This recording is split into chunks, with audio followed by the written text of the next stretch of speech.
எல்லாருக்கும் வணக்கம். இன்றைக்கி நம்ம வந்து தக்காளி தொக்கு தான் எப்படி செய்யலான்னு பார்க்க போகிறோம். பார்க்கலாமா? அதுக்கு வந்து 3 பழுத்த தக்காளியாக எடுத்திருக்கேன். அதை நல்லா குட்டி குட்டியாக கட் பண்ணி எடுத்து வச்சுக்கணும். பூண்டு வந்து ஒரு பல் ஃபுல்லாக எடுத்திருக்கேன்.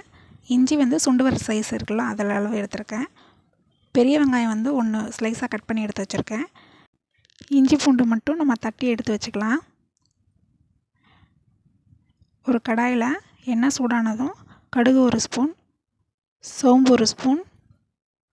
இது நல்லா பொரிஞ்சதுக்கப்புறம் நம்ம தட்டி வச்சுருக்க இஞ்சி பூண்டு அதை போட்டுக்கலாம். இது பேஸ்ட்டாகவும் போட்டுக்கலாம். கட் பண்ணி வச்சுருக்க ஒரு பெரிய வெங்காயம் 2 நிமிஷம் வதக்கினா போதும். அதுக்கப்புறம் வந்து நறுக்கி வச்சுருக்க தக்காளி, இது எல்லாமே நல்லா வதங்கணும்.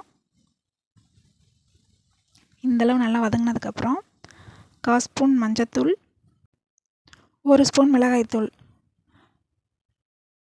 இதெல்லாம் நல்லா சேர்த்து கிண்டிட்டு தேவையான அளவு தண்ணி ஊற்றிக்கலாம். அதாவது தக்காளி வந்து முங்குற அளவுக்கு தான் தண்ணி இருக்கணும், ரொம்ப இருக்கக்கூடாது. இது கூட தேவையான அளவு உப்பு எல்லாம் போட்டு இந்த மாதிரி ஒரு 10 நிமிஷம் நல்லா வதக்கணும்.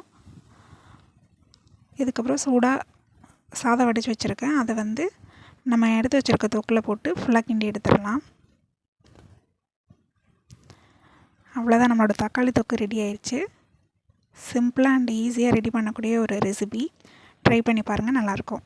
நன்றி.